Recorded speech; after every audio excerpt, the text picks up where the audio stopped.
நீங்க வழி நடத்துங்க. ஆமாம், தேங்க்யூ.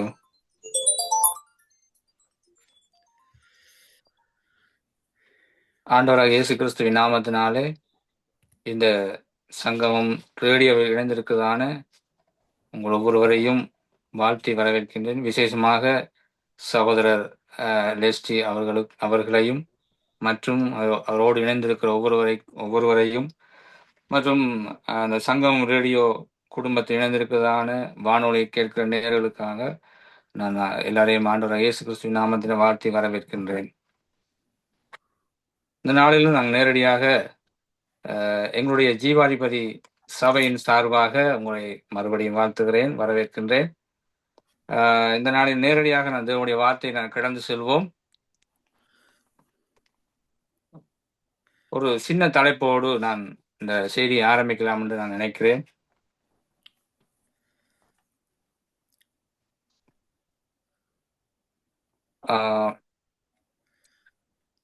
லூக்கா எழுதின சுவிசேஷம் 13ஆம் அதிகாரம் 6வது வசனத்திலிருந்து 9வது வசனம் வரைக்கும் நாங்கள் வாசிக்கும் போது அதில் ஒரு உவமை சொல்லப்பட்டிருக்கிறது. நான் வாசிக்கிறேன்.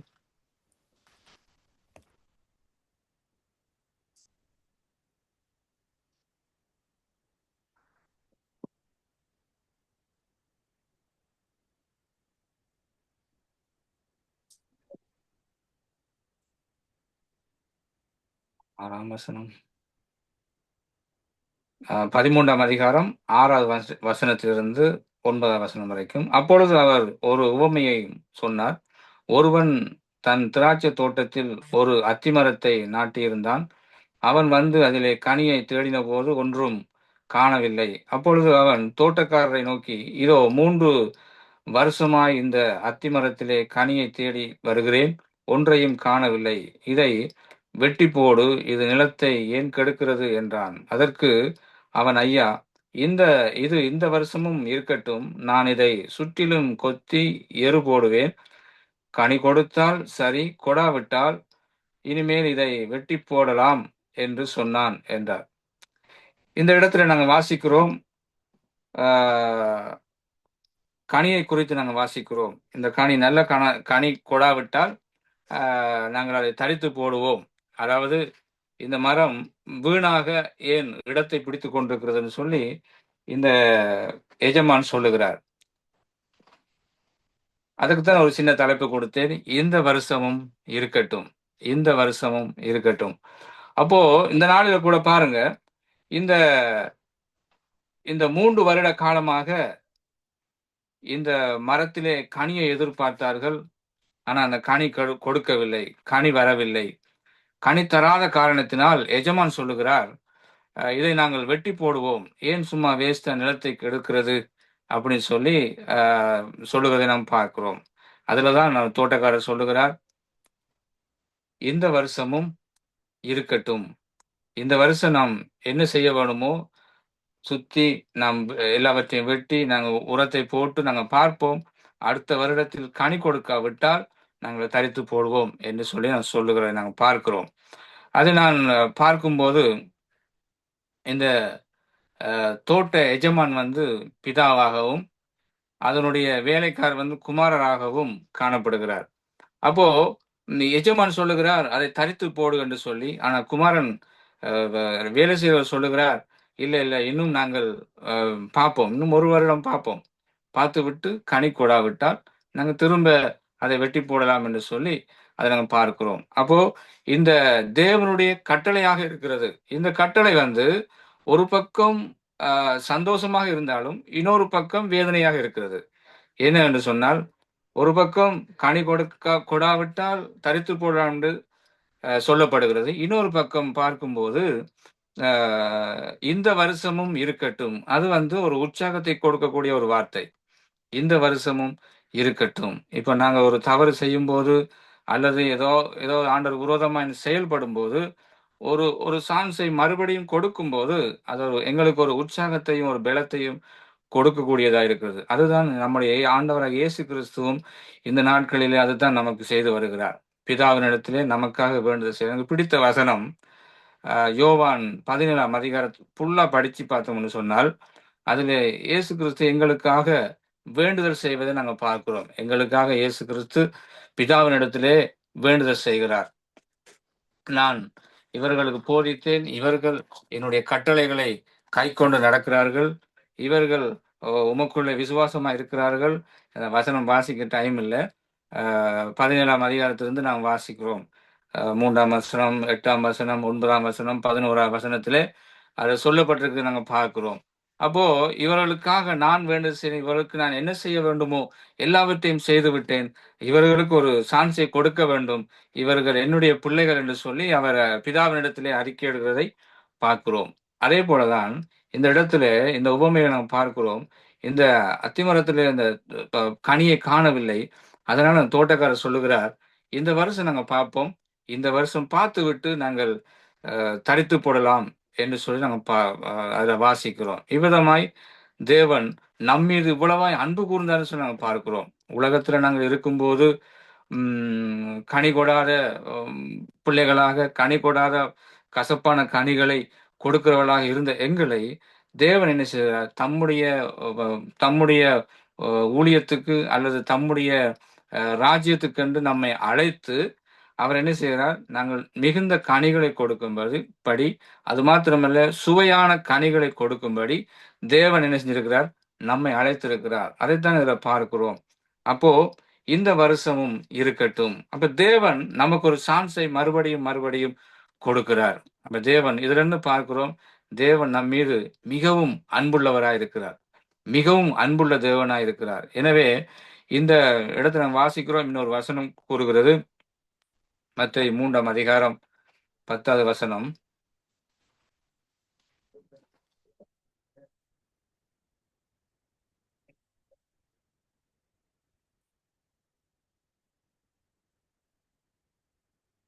இப்பொழுதே கோடாரியானது மரங்களின் வேர் அருகே வைத்திருக்கிறது. ஆகையால் நல்ல கனி கொடாத மரமெல்லாம் வெட்டுண்டு அக்கினியிலே போடப்படும் என்று சொல்லப்பட்டிருக்கிறது.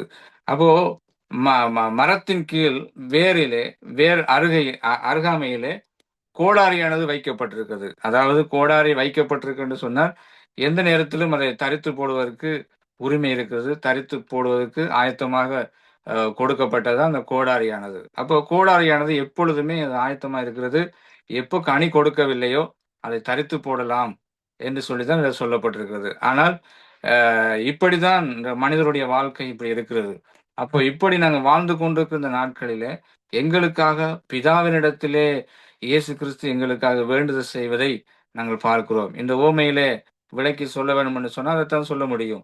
இன்னைக்கு ஒரு ஒரு அறிஞர் சொல்லுகிறார், ஒரு ஒரு கிறிஸ்தவன் சபையிலே அவன் கனி கொடுக்கவில்லை என்று சொன்னார், தன்னுடைய வாழ்க்கையிலே உலகத்திலே அவன் கனி கொடுக்கவில்லை என்று சொன்னால் அவன் சபையை கெடுக்கிறான் என்று சொல்லிதான் சொல்லுகிறார்.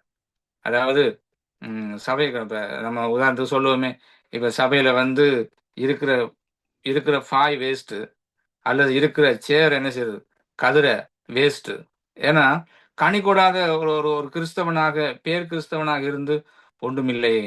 அப்ப அதனாலதான் சொல்றார், அப்ப கனி கொடுக்கவில்லைன்னு சொன்னால் அவன் தேவ ஆலயத்தை கெடுக்கிறான் என்று சொல்லி அவர் ஒரு அறிஞர் சொல்லுகிறார்.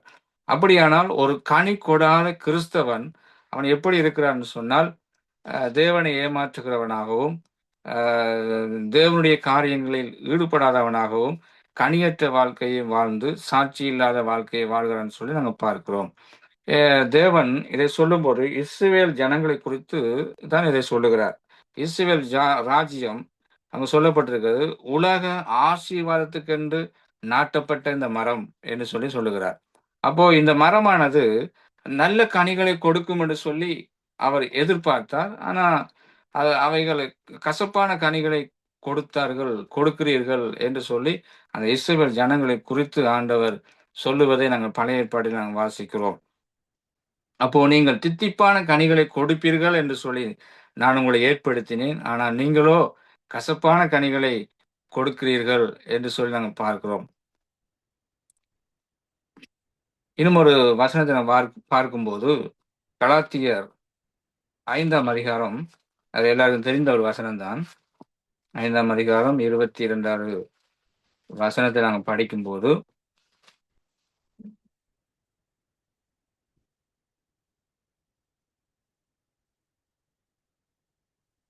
ஆஹ் அதில் வாசிக்கிறோம். ஆம், ஆவியின் கனியோ அன்பு, சந்தோஷம், சமாதானம், நீடிய பொறுமை, தயவு, நற்குணம், விசுவாசம், சாந்தம், இச்சையடக்கம். இப்படிப்பட்டவைகளுக்கு விரோதமான பிரமாணம் ஒன்றுமில்லை என்று சொல்லி நாங்கள் பார்க்கிறோம். அப்படியானால் பாருங்க, இந்த இடத்துல சொல்லப்பட்டிருக்கிறது, ஒரு கிறிஸ்தவன் அவன் வந்து கனி கொடுக்க வேண்டும், ஒரு சீசன் கனி கொடுக்க வேண்டும் என்று சொல்லி அதை சொல்லுகிறார். அப்போ இதில் நாங்கள் பார்க்கிறோம் பாருங்க, 22வது வசனத்தில் முதல் பகுதி சொல்லுகிறது ஆவியின் கனியோ. இன்னைக்கு நாங்கெல்லாம் வாசிப்போம் அப்படி, ஆவியின் கனிகள் 9 அப்படின்னு சொல்லி தான் வாசிப்போம். ஆனா இதுல வேதம் தெளிவா சொல்லுகிறது ஆவியின் கனியோ அப்படின்னு சொன்னா ஒரு கனிதான், ஒரே ஒரு கனிதான். இங்கிலீஷ் வேலை பார்த்தீங்கன்னு சொன்னா ஃப்ரூட் தான் இருக்கு. அப்போ ஒரே ஒரு கனிதான். அப்போ இந்த கனியானது, அது மிகவும் பிரதான கனி என்ன அப்படின்னு சொன்னா அன்பு தான். இப்ப பழைய ஏற்பாடுல பாருங்க, 10 கட்டளையை ஆண்டவர் 2 கட்டளையை மாற்றினார். 2 பிரதான கட்டளையாய் மாற்றினார். நீ உன்னிடத்தில் உன்னிடத்தில் அன்பு கூறுவது போல பிறனிடத்தில் அன்பு கூறு, மற்றது நீ தேவனிடத்தில் அன்பு கூறு என்று சொல்லி பிரதான கட்டளையை 2ஆய் மாற்றி விட்டார். அதே போலதான் பாருங்க, இந்த இடத்துல ஆவியின் கனி ஒன்றுதான். ஆவியின் கனி ஒன்றுதான். அப்போ இந்த ஆவியின் கனியோ என்று சொல்லிதான் அதனுடைய காரியங்களை பார்க்கிறோம். அன்பு, சந்தோஷம், சமாதானம். இப்போ ஒரு கனி வந்து ஒன்றுதான். ஆனா அதனுடைய, இப்போ ஒரு மாம்பழத்தை எடுத்துக்கொண்டோம்னு சொன்னால் அதுக்கு பேர், மொத்தமா அதுக்கு பேர் வந்து மாம்பழம். ஆனால் இதனுடைய சுவை பலதரப்பட்டதா இருக்கிறது. எங்களோட ஊரில் எல்லாம் கருத்த குளம் மாம்பழம், கருத்த குளமா மாம்பழம், வெள்ளை குளமா மாம்பழம், இப்படி விளாட் மாம்பழம், இப்படின்னு சொல்லி நிறைய சொல்லிக்கொண்டே போகலாம். அப்போ இதனுடைய டேஸ்ட் ஒவ்வொன்றும் ஒவ்வொரு சுவை தான். ஒவ்வொன்றும் ஒவ்வொரு சுவை. கருத்த குளமா மாம்பழத்தை நாங்கள் அந்த காலத்துல நல்லா சாப்பிட்டோம். ஆனா இப்ப அப்படிப்பட்ட கனி இல்லை. எங்களோட ஊர்ல அந்த கனி இல்லை, அந்த அந்த டேஸ்டோட இல்லை. அப்போ பாருங்க, அந்த ஒவ்வொன்றும் ஒவ்வொரு சுவையை தருகிறது. அப்படியானால் தேவனிடத்தில் நமக்கு என்ன இருக்கணும்னா கனி நமக்கு இருக்க வேண்டும். அந்த கனி நமக்கு இருக்கும்போது வேதம் சொல்லுகிறது, அஹ், நாங்கள் சாட்சி உள்ள வாழ்க்கையை வாழ முடியும் என்று சொல்லி நாங்கள் பார்க்கிறோம். அடுத்து நாங்கள் பார்க்கிறோம்,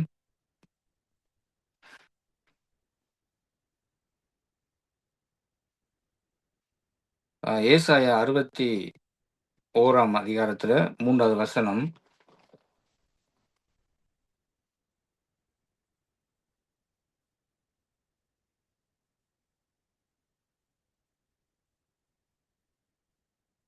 சியோனிலே துயரப்பட்டவர்களை சீர்படுத்தவும், அவர்களுக்கு சாம்பலுக்கு பதிலாக சிங்காரத்தையும், துயரத்துக்கு பதிலாக ஆனந்த தைலத்தையும், ஒடுங்கின ஆவிக்கு பதிலாக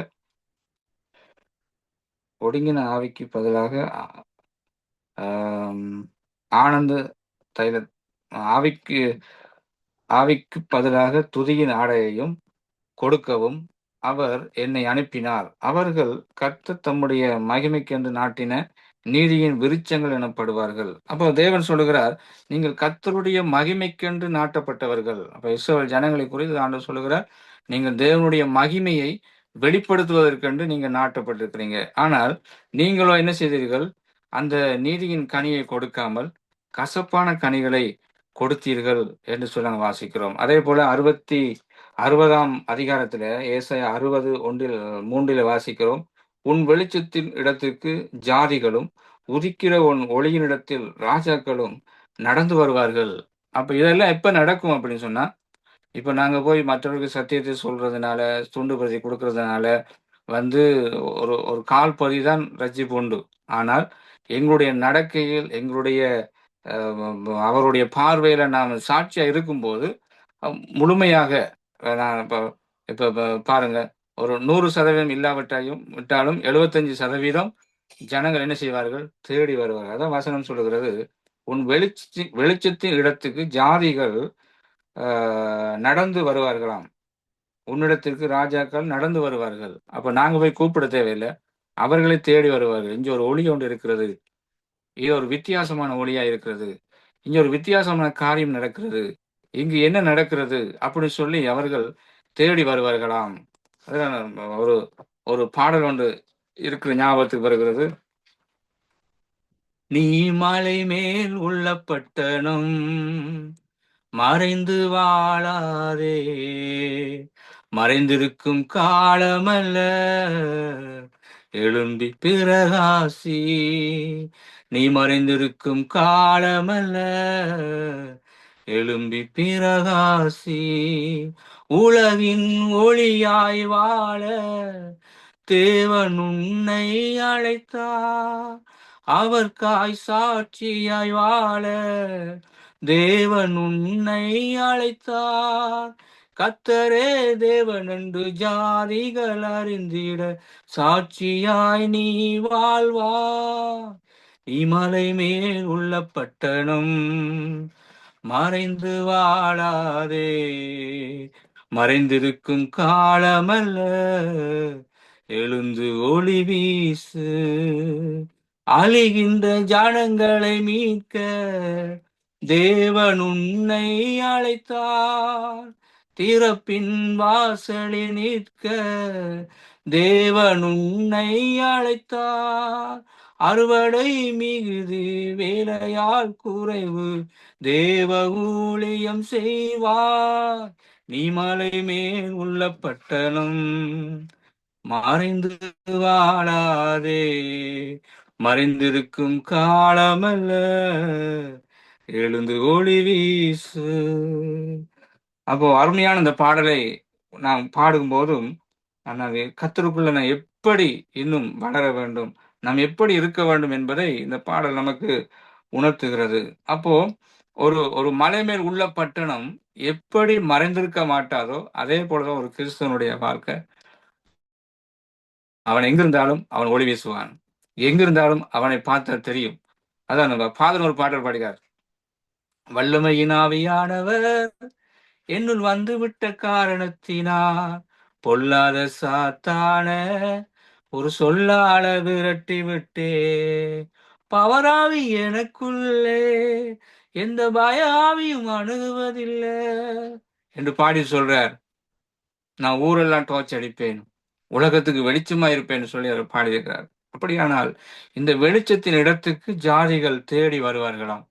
கார்ல வருவாங்க, பென்ஸ்ல வருவாங்க, லேட்டஸ்ட் கார்ல வருவாங்கன்னு சொல்லி சொல்லல. அவர்கள் நடந்து வருவார்கள். அதுதான் இந்த எழுப்புதல். அப்போ அந்த அந்த வெளிச்சத்தை நாங்கள் காண்பிக்க வேண்டும். அந்த வெளிச்சத்தை மரக்காலில் வைத்து மூடினால், விளக்கை கொளுத்தி மரக்காலில் வைத்து மூடினால் அது யாருக்குமே பிரயோஜனம் இல்லை. அப்படியானால் நாம மலை மேல உள்ள ஒரு பட்டணம் போல நம் வெளிச்சத்தை காண்பிக்கும் போது நிச்சயமாகவே ஜனங்கள் பார்த்து நடந்து வருவார்கள், ஓடி வருவார்கள் என்று சொல்லிதான் நம்ம பார்க்கிறோம். மத்தேயு 23ஆம் அதிகாரத்துல 37வது வசனம் இப்படியாக சொல்லுகிறது.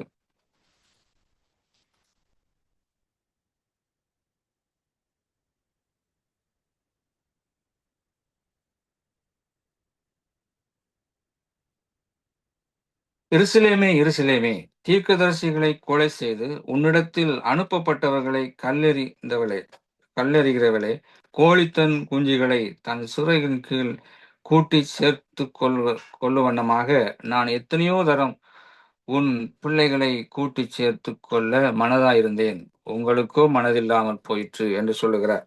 அப்ப பாருங்க, இந்த இஸ்ரவேல் ஜனங்களை குறித்து ஆண்டவர் சொல்லுகிறார், எருசலேமே, எருசலேமே, தீர்க்கதரிசிகளை கொலை செய்து. அப்ப ஜனங்களை நீங்க கொலை செய்தீர்கள், தீர்க்கதரிசியை கொலை செய்தீர்கள். அப்போ இயேசு கிறிஸ்துவை கொலை செய்தார்கள். அப்ப இப்படிப்பட்ட ஜனங்களுக்கு ஆண்டவர் திரும்ப திரும்ப சாட்சி கொடுக்கிறார். ஆண்டவர் மிகவும் அன்புள்ளவர். ஏன் தெரியுமா? அவர் இப்ப வருகிறேன் என்று சொன்னவர் இன்னும் தாமதிக்கிறார். காரணம் என்ன அப்படின்னு சொன்னா, இன்னும் அநேகர் தேவனிடத்தில் திரும்ப வேண்டும், இன்னும் அநேகர் தேவன் பக்கம் வர வேண்டும் என்பதற்காகவே அவர் அன்புள்ளவராக இருக்கிறபடினாலதான் இன்னும் தாமதமா இருக்கிறார், இன்னும் தாமதமா இருக்கிறார். அதுதான் அந்த அந்த ஓமையில வாசித்தோம். இந்த வருஷமும் இருக்கட்டும், இந்த வருஷமும் நாங்க பார்ப்போம், இந்த வருஷமும் பார்த்து விட்டு நாங்க அடுத்த காரியத்தை செய்யலாம், தரித்து போடுவதா விடுவதா என்று சொல்லி யோசிக்கலாம் என்று சொல்லி ஒரு சந்தர்ப்பத்தை தேவன் மறுபடியும் கொடுக்கிறார். நம்ம கடைசியாக ஒரு பகுதியை நாம் வாசிக்க போகிறோம். இயேசு கிறிஸ்து ஒரு இடத்துக்கு போகிறார். அவர் போகும்போது நிறைய காரியம் இருக்கிறது. டைம் காணாதனால இந்த காரியத்தை முடிக்கிறேன்.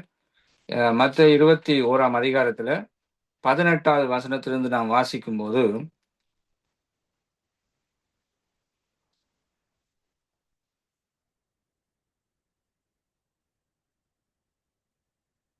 அவர்களை அவர்களை விட்டு ந நகரத்திலிருந்து புறப்பட்டு பெத்தானியாவுக்கு போய் அங்கே ராத்தங்கினார். காலையிலே அவர் நகரத்துக்கு திரும்பி போகையில் அவருக்கு பசி உண்டாயிற்று. அப்பொழுது வ வழி அருகே ஒரு அத்திமரத்தை கண்டு, அவ்விடத்தில் போய் அதிலே இலைகளை அன்றி வேறொன்றையும் காணாமல், "இனி ஒரு காலும் உன்னிடத்தில் கனி உண்டாகாதிருக்க கடவது" என்றார். உடனே அத்திமரம் பட்டுப் போயிற்று. அப்ப இந்த இடத்துல பார்க்கிறோம், இயேசு கிறிஸ்து கனியை பார்க்க வருகிறார். அதாவது அவருக்கு பசி உண்டாயிற்று. ஏதாவது சாப்பிடலாம் என்று சொல்லி அத்திமரத்துக்கு கீழே போனார். அங்கு வந்து இலைகளை தவிர வேற ஒன்றுமே இல்லை என்று சொல்லி நாம் பார்க்கிறோம். அப்படியானால் கனி இல்ல அப்படின்னு சொன்னா, யார்ல பிரச்சனை? கனி இல்லாத நாட்கள்ல போய் கனிய தேடினால், ஆ எப்படி கனி இருக்கும்? ஆனால் ஆண்டவர் என்ன செஞ்சாருன்னா, கனி இல்ல, ஆனா சபிச்சுட்டார். அப்போ அந்த சீஷர்கள்லாம் பார்க்குறாங்க. இ இது வந்து ஒரு சீசன் இல்லாத காலம், கனி இல்லாத காலம். இந்த கனி இல்லாத காலத்துல இயேசு போய் அத பார்த்துட்டு, "கனி எனக்கு கிடைக்கவில்லை என்று சபித்து விட்டாரே!" என்று சொல்லி அவருக்குள்ள ஒரு குழப்பம் வந்துட்டு. அடுத்த வசனம் சொல்லுகிறது, சீஷர்கள் அதைக் கண்டு, "இந்த அத்திமரம் எத்தனை சீக்கிரமாய் பட்டுப் போயிற்று" என்று சொல்லி ஆச்சரியப்பட்டார்கள். ஆமென். ஆச்சரியப்பட்டார்கள். காரணம் என்ன தெரியுமா? இயேசு கிறிஸ்து அவர் வந்து மரத்த சபிச்சதுக்கு காரணம் என்ன தெரியுமா? அந்த நேரத்து கனி இல்ல. ஆனால் அ ம "நீ இனிமேல் இருக்கக்கூடாது" என்று சொல்லி சபிச்சுட்டார். அப்ப இதுல வந்து ஆண்டவர் மோசமானவர்களே! ஆண்டவர் ரொம்ப மோசமானவர். ரொம்ப கோபப்பட்டுட்டார். அப்படிதான் நாம் பார்க்க முடியும். ஏன் ஆண்டவர் சபிக்கணும்? ஏன் சபிக்கணும்? இதில நான் அப்படி கேள்வி கேட்டதுனால, எனக்கு ஒரு பதில் கிடைச்சது என்ன தெரியுமா? சீஷர்கள் கூட இருக்கிறார்கள். இயேசு அவர்களை நோக்கி, "நீங்கள் சந்தேகப்படாமல் விசுவாசம் உள்ளவர்களாய் இருந்தால், இந்த அத்திமரத்திற்கு செய்ததை நீங்கள் செய்வதும் அல்லாமல், இந்த மலையைப் பார்த்து, நீ பெயர்ந்து சமுத்திரத்தில் தள்ளுண்டு போ என்று சொன்னாலும் அப்படியாகும் என்று மெய்யாவே உங்களுக்கு சொல்லுகிறேன்" என்றார். அப்போ இயேசு கிறிஸ்து பாருங்க, நிறைய விடயங்கள பார்த்தீங்கன்னு சொன்னா, அவர் உவமை மூலமாகத்தான் ஜனங்களுக்கு கற்றுக் கொடுத்தார். அதே மாரி சீஷர்களுக்கும் அதைத்தான் கற்றுக் கொடுக்கிறார். அப்போ அத்திமரத்தை சபித்தபோது அது பட்டு போயிற்று. அப்படியானால் சீஷர்கள் வந்து அதை பார்த்துக் கொண்டிருக்கிறார்கள். இயேசு சொல்றார், நோக்கி நீங்கள் சந்தேகப்படாமல் விசுவாசம் உள்ளவர்களாய் இருங்கள் என்று சொன்னார். அப்படியானால் இத என்ன பார்க்கிறோம் தெரியுமா? நீங்கள் சீசன் இல்லாத காலத்திலும் நீங்கள் கனி கொடுக்க வேண்டும்.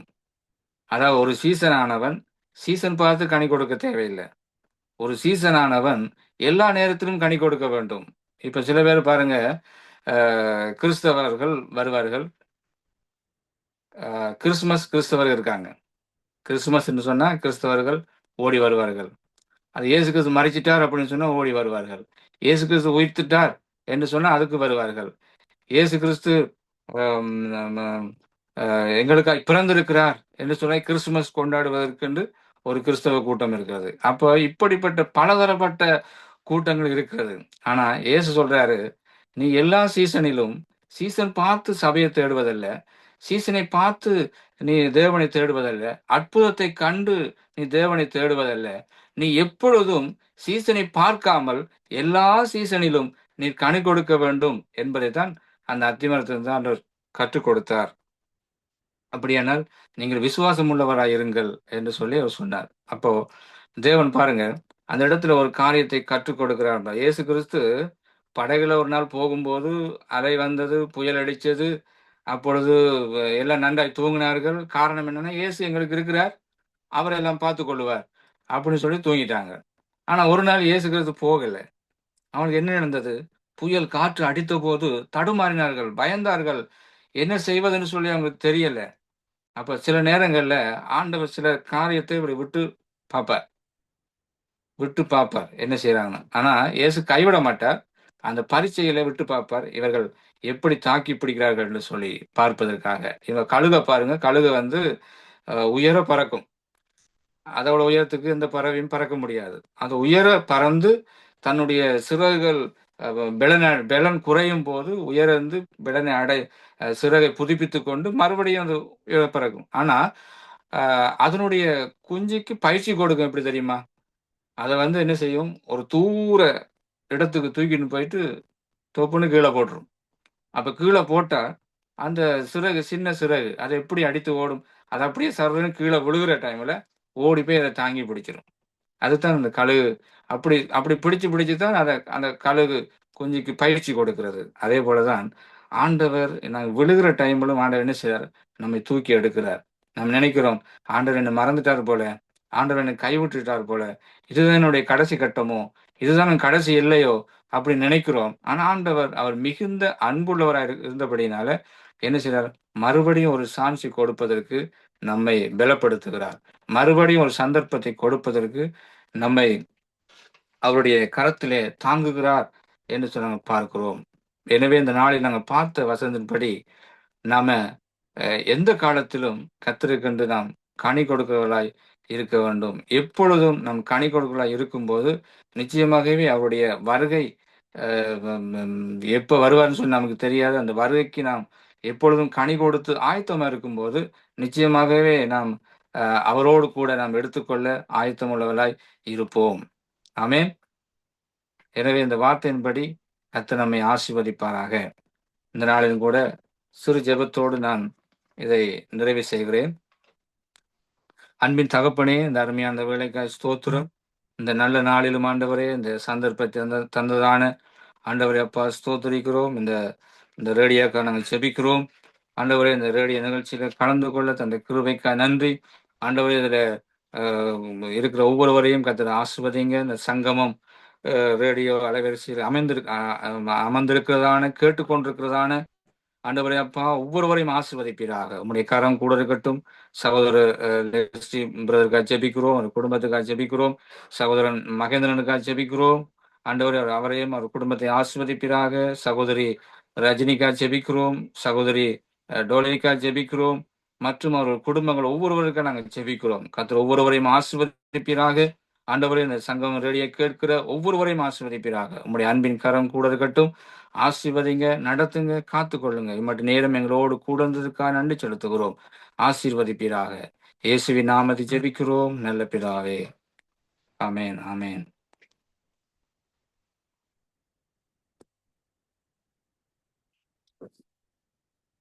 உங்களுக்கு சத்தம் கேட்கல, ஒரு நிமிஷம் சொல்லுங்க. உங்களோட மைக் ஆஃப் ஐயா. மகேந்திரன் ஐயா, உங்களோட மைக் ஆஃப். நன்றி பாஸ்டர், அருமையான செய்தி கொடுத்தீர்கள். லூக்கா 13:6-9 கனி கொடாத மரத்து நிலைமை என்ன, கனி கொடுக்க மரத்து நிலைமை என்று சொன்னீங்கள். மற்றொன்று சொன்ன வெளிச்சத்தை ஓடி வருவார் என்று சொன்னீர்கள். உண்மையிலேயே இந்த சங்கம வானொலி நித்திய வெளிச்சம், வார்த்தை வெளிச்சத்தை கேட்டு அநேக தேவ பிள்ளைகள் வந்து கேட்டு ரசிக்கப்பட்டிருக்கிறார்கள், ஒளி நடத்துக்கு வருகிறார்கள். அந்த வார்த்தைக்காக, நீங்க சொன்ன வார்த்தைக்காக அம்மாக்கு நன்றி. உண்மையிலே மிகவும் ஆசீர்வாதம் வந்து அநேக அதிகாரங்களை எடுத்து தொகுத்து மிக அழகாக விளக்கத்தை கொடுத்தீர்கள். அநேக காரியங்களை உங்களுடைய வார்த்தையிலிருந்து கற்றுக்கொண்டோம். கர்த்தர் உங்களையும் உங்கள் ஊழியங்களையும் கையெழுத்து சகல காரியங்களையும் தேவன் ஆசீர்வதிப்பாராக. ஆமேன், ஆமேன், ஆமென், ஆமென். சபை அறிவிப்பு சொல்லலாமா? சொல்லுங்க. எங்களுடைய சபையில ஜீவாதிபதி கிறிஸ்தவ தேவாலயத்துல ஞாயிறு தோறும் மதியம் 2:30 மணி அளவுக்கு 2:30 மணிக்கு எங்களுடைய ஞாயிறு ஆராதனை உண்டு. அது மாத்திரமல்ல, மாதத்தில் முதல் சனிக்கிழமை உபவாச ஜெபம் உண்டு, காலை 10:30 மணிக்கு. இதில் அமைந்திருக்கிற இடம் 595 மிடில் ஃபீல்ட் ரோட், யூனிட் 7, ஸ்காபுரோவில் அமைந்திருக்கிறது. நீங்கள் தொடர்பு கொள்ள வேண்டிய தொலைபேசி எண் சகோதரர் பந்துஜன் எலிசா 437-221-0580. ஆமென். கர்த்தர் உங்களை ஆசீர்வதிப்பாராக. நன்றி பாஸ்டர். அதாவது உங்களுடைய டொரண்டோவில் சபைக்கு போகாத மக்கள் கண்டிப்பாக உங்களுடைய சபைக்கு வருவான்னு விசுவாசிக்க காரணம், கர்த்தருக்கு உண்மையாக உத்தமமாய் நாங்கள் ஊழியம் செய்யும் பொழுது நாங்கள் வெளிச்சமா இருக்கிறோம். இருளான பிள்ளைகளுடைய வெளிச்சத்துக்கு வருவார்கள். கர்த்தர் உங்களையும் ஊழியையும் ஆசீர்வதிப்பார்கள். ஆமேன், ஆமேன். இதுவரை நேரமும் செய்தி கொடுத்த பாஸ்டர் கெஸ்ட்ரோன் ஸ்காப்ரோ ஒன்டாரியோ. தொடர்ந்து நாங்கள் பாஸ்டர் சாமுவேல் ராஜ் அழைக்க போறோம். பட்டிக்குலர் ஸ்ரீலங்காவில்